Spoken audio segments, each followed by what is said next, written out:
Itu langsung menyadari, patung perunggu di depannya ternyata barang langka yang sangat berharga. Namun saat itu ada seorang kakek yang sedang memegang patung itu sambil mengamatinya. Pria itu langsung cemas, takut barang itu keburu dibeli orang lain. Untungnya setelah melihat-lihat, kakek itu akhirnya meletakkannya kembali. Melihat kesempatan itu, pria itu segera maju ke depan. Tanpa banyak bicara langsung menyatakan ingin membeli patung itu seharga $200.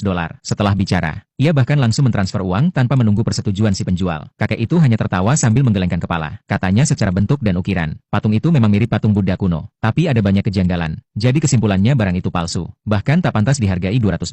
Namun pria itu hanya tersenyum dingin dan berkata, patung itu nilainya bahkan lebih dari $20 juta.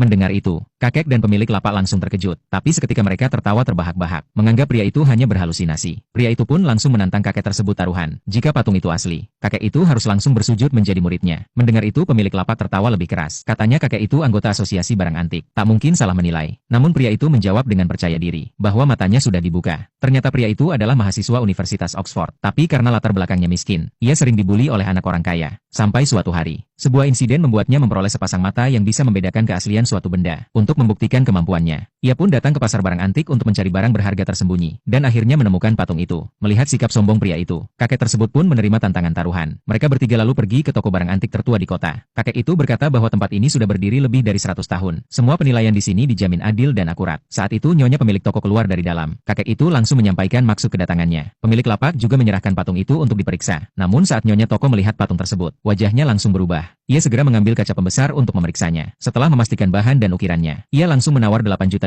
untuk membelinya. Semua orang yang mendengar langsung terpana. Nyonya toko menjelaskan, meskipun tanpa usang, bahan dan pengerjaannya jelas berasal dari zaman kuno. Pemilik lapak langsung menyesal. Nyonya toko lalu meminta pria itu mengirim nomor rekening untuk mentransfer uang saat itu juga. Namun pria itu malah berkata, 8 juta terlalu sedikit. Nyonya toko langsung mengerutkan dahi. Ia menegaskan itu adalah harga pasar tertinggi. Kakek itu juga menasihatinya agar tidak terlalu serakah. Namun pria itu menjawab, nilai sejati patung ini bukan hanya pada patungnya saja. Orang-orang langsung mencibir. Mereka merasa pria itu sudah cukup beruntung mendapat keuntungan. Namun pria itu tidak peduli. Ia langsung membalik patung tersebut. Beberapa butir mutiara pun jatuh dari dalamnya. Nyonya toko mengambilnya dan memeriksanya dengan seksama. Matanya langsung membelalak. Saat semua orang kagum melihat mutiara itu, tiba-tiba mutiara-mutiara itu mulai bereaksi dan memilih tuan. Melihat itu, semua orang langsung menghormati pria tersebut. Nyonya toko lalu menawarkan $50 juta untuk membeli seluruhnya. Pria itu berpikir sejenak lalu menyetujui. Setelah itu ia pun bersiap pergi. Kakek itu lalu bertanya ia mau kemana. Pria itu menjawab akan ikut lomba pameran harta karun. Mendengar itu, kakek tersebut memberikan benang suci dari koleksi pribadinya. Pria itu langsung terpana. Ia tahu dengan benda itu, ia pasti bisa mengalahkan semua peserta lain. Tak lama kemudian, kompetisi pameran harta karun Oxford pun resmi dimulai. Pemenang acara ini, tak hanya mendapatkan hadiah $200.000,